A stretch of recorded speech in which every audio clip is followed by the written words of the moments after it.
할렐루야. 오늘도 진리의 말씀과 그리스도의 사랑으로 충만해지시길 축복합니다. 요한일서 2장 1절부터 6절까지의 본문으로 하나님의 말씀을 전하겠습니다.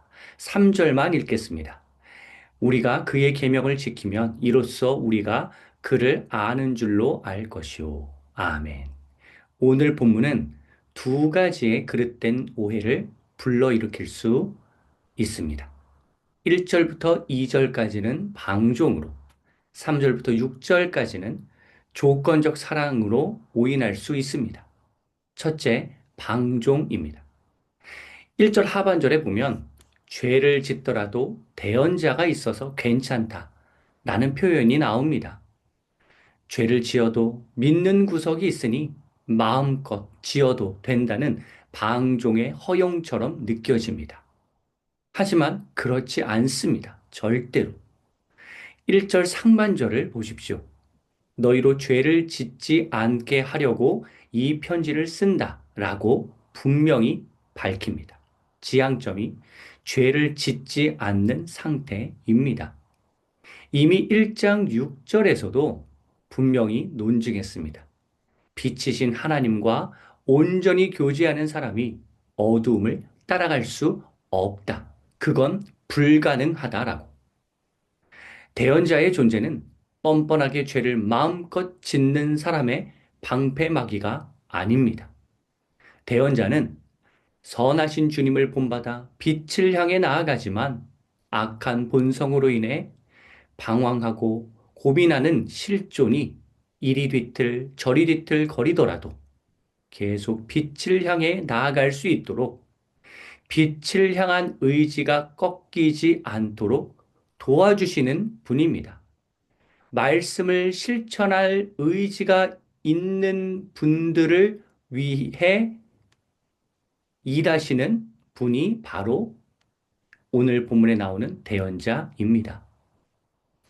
그러면 예수님을 믿지 않는 자들은 몰라서 그랬다고 하면서 계속 죄를 지어도 되는 걸까요?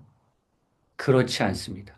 2절에 보면 예수님이 화목제물이 되어주신 건 믿는 자들을 위해서만이 아니라 온 세상 사람들의 죄의 문제 해결을 위해서라고 확실히 밝힙니다. 그러므로 믿지 않는 자들이 핑계댈 수 없습니다. 하나님의 선택을, 하나님을 잘 알지 못하니 죄를 멈출 수 없다고 말할 수 없습니다. 하나님을 모르더라도 죄를 멈추게 할 만한 장치를 다 설치해 두셨기 때문에 변명할 수 없습니다. 예를 들어, 양심은 비기독교인에게도 있는 하나님의 마음입니다. 로마서 1장 20절에도 나오듯이 하나님을 알 만한 것들을 이미 믿지 않는 자들도 다 보고 듣고 경험합니다. 그러니 하나님 잘 몰라서 그랬다고 핑계를 대면서 죄의 원인이 하나님이라고 말할 수 없습니다. 믿지 않은 자들이 구원자 예수님을 느낄 수 있는 비결은 3절을 참고하시면 되는데 하나님의 말씀을 일단 지켜보십시오. 그러면 그 말씀이 우리를 지켜주는 경험을 하게 되실 것입니다. 그 경험을 통해서 하나님의 말씀이 얼마나 위대하고도 놀라운 세상을 살아가는 지혜인지를 깨달을 수 있게 되실 것입니다. 둘째, 조건적 사랑입니다.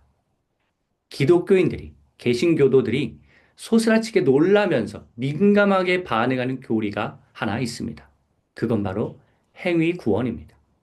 성경에 뭔가 행위를 강조하는 듯한 인상을 주는 구절을 만나면 그건 복음적이지 않다고 말합니다. 6절. 하나님 안에 있다면 예수님처럼 사는 것은 당연하다라는 표현을 보면서도 어떻게 행위를 보고 그렇게 판단할 수 있는가? 하나님의 사랑과 은혜를 왜 조건적으로 생각하는가? 라고 반문합니다. 하지만 이 구절은 행위가 있어야 구원을 받는다는 뜻이 아니라 구원받은 사람의 행위를 보면 예수님을 예수님 닮아 보인다라고 관찰한 결과서술이라고 이해해야 합니다. 예를 들어 부전자전인 아들을 보면서 너 참 아빠 닮았다 라고 말할 때 그 행동을 해야만 아빠를 닮게 된다는 의미가 아니죠. 그렇게 행동하는 모습을 보니 내 아빠의 아들이 확실하구나 라는 관찰 결과입니다. 조건이 아닙니다. 예수님을 진정으로 믿는다면 예수님이 좋아하실 만한 일을 하고 싶어집니다. 그건 너무나도 당연합니다.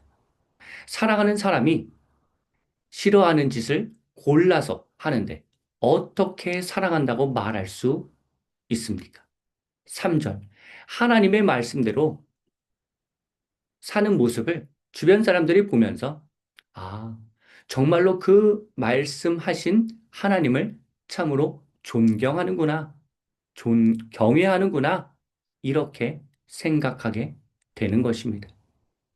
이러한 질문을 던질 수 있습니다. 교회에 오래 다닌 사람. 믿음이 크다고 보통 생각하는 교회의 리더십의 언행이 엉망인 경우가 많은데 왜 그럴까? 여러 가지 이유가 있는데 몇 가지만 소개하겠습니다. 예전의 은혜로 버티고 있지만 매일의 하나님을 만나지 않기 때문에 그렇습니다. 연구를 위한 말씀, 지식을 얻기 위한 말씀은 보지만 말씀을 통해 진정한 하나님과의 사귐을 갖지는 않기 때문에 그렇습니다.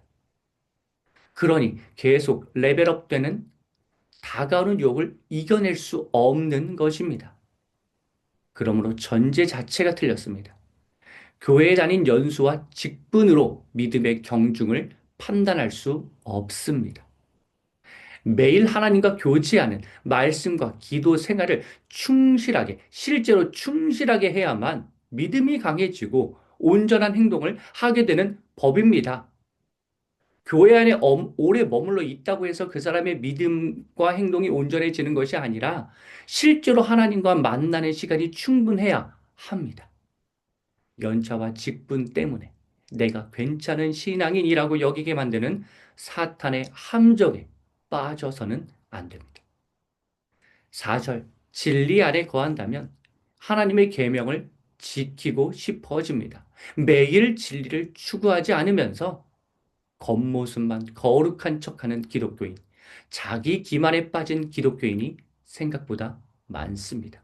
그러니 행동에 변화가 없는 기독교인이 그렇게나 많은 것이고 그 모습을 보면서 교회 안팎의 사람들이 큰 상처를 받게 되는 것입니다. 5절, 말씀을 지켜야 하나님을 사랑하는 것이라고 조건적인 메커니즘으로 이해해서는 안 됩니다. 지금까지 계속 강조해 왔죠. 순서를 바꿔야 합니다.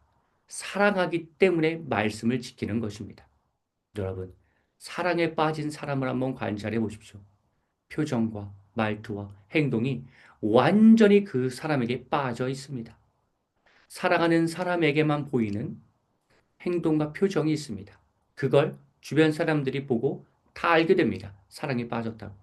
더 나아가 그 사랑이 거짓이면 행동이 인위적으로 보입니다. 뭔가 어색합니다. 눈치 빠른 사람은 거짓 사랑이라고 단번에 눈치를 챕니다. 정리해 봅시다. 그 행동을 해서 사랑하는 것이 아니라 사랑하기 때문에 그러한 행동이 나오는 것입니다. 이처럼 그 사람의 행동을 보면 얼마나 사랑하는지를 느낄 수 있습니다.